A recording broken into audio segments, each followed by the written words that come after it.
Hello friends, welcome to my channel. இன்றைக்கி நம்ம பார்க்க போகிறது கார்ன் ஃப்ரைட் ரைஸ். வீட்டில் இருக்க பொருட்களை வச்சு சுலபமாக எப்படி கார்ன் ஃப்ரைட் ரைஸ் செய்யலான்னு பார்க்கலாம். சாஸ் யூஸ் பண்ணாமல் நம்ம இன்றைக்கி செய்ய போகிறோம். அதுக்கு ஒரு டம்ளர் பாஸ்மதி ரைஸ் நான் தண்ணியில் அரை மணி நேரம் ஊற வச்சு நான் எடுத்து வச்சுருக்கேன்.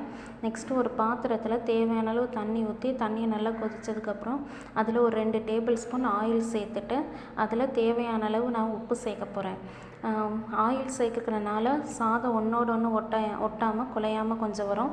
அதனால தான் நம்ம ஆயில் சேர்க்குறோம். அடுத்து நம்ம அரை மணி நேரம் தண்ணியில் ஊற வச்சோம் இல்லையா, அந்த பாஸ்மதி ரைஸ் எடுத்து நம்ம அந்த கொதிக்கிற தண்ணியில் போட்டு சாதத்தை இன்றைக்கி நல்லா வேக வச்சுக்க போகிறோம். அடுத்து நம்மளுக்கு தேவையான வெஜிடபிள்ஸ் என்னென்னு பார்த்துடலாம் வாங்க.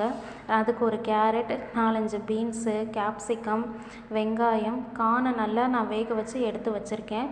அந்த கார்ன் அதெல்லாம் நம்ம எடுத்து வச்சுருக்கோம். நெக்ஸ்ட்டு மிக்சியில் அரைக்க தேவையான பொருள் 2 மீடியம் சைஸ் தக்காளி, ஒரு 3 பல், அடுத்து ஒரு 3 பச்சை மிளகா, கொஞ்சம் மிளகு, இஞ்சி, பூண்டு எல்லாமே நான் எடுத்து வச்சுருக்கேன். இதெல்லாம் மிக்சியில் அரைச்சிட்டு நான் உங்கள்கிட்ட காட்டுறேன். இதெல்லாம் மிக்சியில் அரைச்சது. அடுத்து அந்த சாதம் வேக வச்சதை இது மாதிரி நம்ம நல்லா ஆற வச்சுக்கணும். அடுத்து ஒரு கடாய் வச்சுட்டு கடாய் கொஞ்சம் நல்லா சூடான உடனே கடாயை நல்லா நம்ம சூடுபடுத்திக்கணும். அதில் தண்ணி இதெல்லாம் இருக்கக்கூடாது. கடாய் நல்லா சூடானதுக்கப்புறம் அதில் தேவையான அளவு நம்ம எண்ணெய் சேர்த்துக்க போகிறோம். கடாய் இப்போ நல்லா சூடாயிருச்சு. சூடான உடனே நம்ம தேவையான அளவு 2 ஸ்பூன் 3 ஸ்பூன் உங்களுக்கு எவ்வளோ தேவையோ தேவையான அளவு எண்ணெய் சேர்த்துக்கோங்க. நான் இன்றைக்கி ஒரு 3 ஸ்பூன் எண்ணெய் சேர்த்துக்கிறேன்.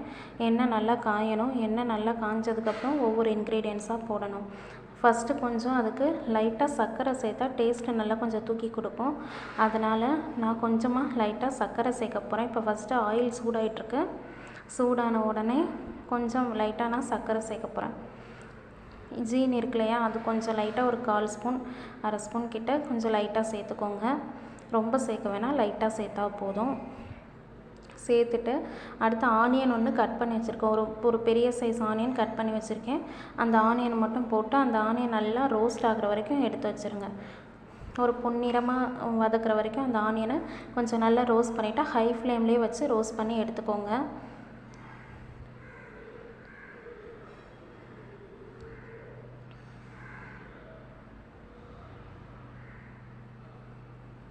அடுத்து நம்மளுக்கு தேவையான வெஜிடபிள்ஸ்லாம் இதில் ஒவ்வொன்றா சேர்த்து ஆட் பண்ண போகிறோம். கேரட்டு, பீன்ஸு, கேப்சிகம், கார்ன் நம்ம வேக வச்சுருந்தோம் இல்லையா, அந்த வெஜிடபிள்ஸ் எல்லாத்தையுமே நம்ம ஒவ்வொன்றா அப்படியே மொத்தமாக போட்டு மொத்தமாக போட்டு அப்படியே வேக வச்சு ஃபஸ்ட்டு நல்லா வேக வைக்கணும். ஹை ஃப்ளேமில் தான் வேக வைக்கணும். அதில் ஒன்றும் உப்பு போட தேவையில்லை. உப்பு போட்டோம்னா காய் ரொம்ப வெந்துடும். அதனால் கொஞ்சம் கிறிஸ்பினஸ் இருக்கணும்னா கொஞ்சம் உப்பு போடாமல் அப்படியே வேக வைங்க. ஹை ஃப்ளேம்லேயே வச்சு அதில் கொஞ்சம் நல்லா வெந்துடும். ஓரளவுக்கு வெந்தால் போதும். அடுத்து மிக்சியில் நம்ம அரைச்சி வச்சுருந்தோம் இல்லையா, அந்த எல்லாமே அந்த பேஸ்ட்டை அப்படியே ஊற்றி அந்த பச்சை வாசனை போகிற வரைக்கும் கொஞ்சம் நல்லா நம்ம அப்படியே இது பண்ணிகிட்டே இருக்கணும். பச்சை வாசனை போகிற வரைக்குமே நம்ம நல்லா கலந்து விட்டுட்டே இருக்கணும். இல்லைன்னா அந்த பச்சை வாசனை அப்படியே அந்த தக்காளி, பச்சை மிளகா போட்டு நம்ம செஞ்ச எல்லாமே அப்படியே பச்சை வாசனை வரும். அந்த பச்சை வாசனை போகிற வரைக்கும் நல்லா நம்ம அதை வதக்கி விட்டுட்டே இருக்கணும்.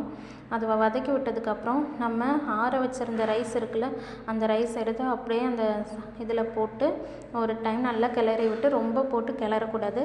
லைட்டாக கொஞ்சம் கொஞ்சமாக கிளறி விடணும். லைட்டாக கிளறி விட்டு தேவையான அளவு உப்பு போட்டுக்கோங்க. உங்களுக்கு எவ்வளோ உப்போ அந்தளவுக்கு நீங்கள் உப்பு போட்டால் போதும்.